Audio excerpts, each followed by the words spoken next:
سے بڑی تعداد میں بزنسمین بحرین آ کر آباد ہونا شروع ہو گئے تھے اور بہت جلد بحرین ایک ٹرائبل سوسائٹی سے ٹریڈنگ جائنٹ بن چکا تھا۔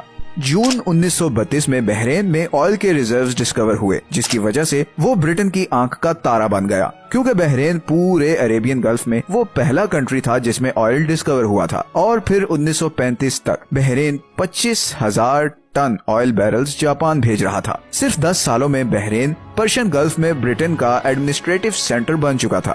بحرین میں لاکھوں ڈالرز آ رہے تھے اور حالات آہستہ آہستہ بدل رہے تھے۔ پھر 1971 میں جب برٹن نے سارے گلف کنٹریز کے ساتھ ٹریٹی ختم کی تو باقی عرب کنٹریز کی طرح بحرین بھی ایک انڈیپینڈنٹ کنٹری بن گیا، اور آج بحرین UN کی ایک رپورٹنگ کے مطابق عرب ورلڈ کی فاسٹسٹ گروئنگ اکانومی ہے۔ اکنامک انڈیکس آف فریڈم کے اکارڈنگ بھی بحرین پورے مڈل ایسٹ میں وہ اکیلا کنٹری ہے جہاں پر بزنسز پر سب سے کم ریسٹرکشنز ہیں۔ بحرین مڈل ایسٹ کے ان چند کنٹریز میں شامل ہے جس نے کفالہ یا کفیل سسٹم کو بین کیا۔ جیسے سعودی عرب اور دوسرے کئی گلف کنٹریز میں آپ کفیل کے بغیر کچھ نہیں کر سکتے، بحرین میں آپ کو کسی کفیل کی ضرورت نہیں ہے۔ اور صرف یہی نہیں بلکہ بحرین کو پورے گلف میں سب سے زیادہ انگلش فرینڈلی نیشن بھی کہا جاتا ہے۔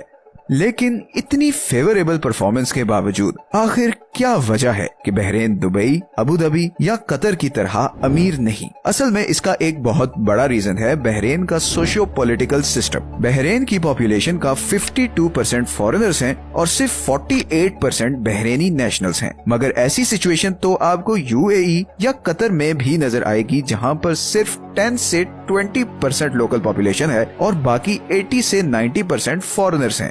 تو بحرین کے کیس میں ڈفرنس کیا ہے؟ اب یہیں پر وہ سب سے انٹرسٹنگ اور امپورٹنٹ پوائنٹ آتا ہے جو بحرین کو باقی سارے مڈل ایسٹ سے یونیک بناتا ہے۔ اصل میں بحرین کی 70% آبادی شیعہ مسلمز ہیں، مگر بحرین کو رول کرنے والی الخلیفہ فیملی سنی مسلمز ہیں۔ اسی ڈویژن کو ایران نے کئی دفعہ ایکسپلائٹ کرنے کی کوشش کی ہے، جیسے 1969 میں ایران نے UN میں بحرین پر اپنا کلیم کیا تھا۔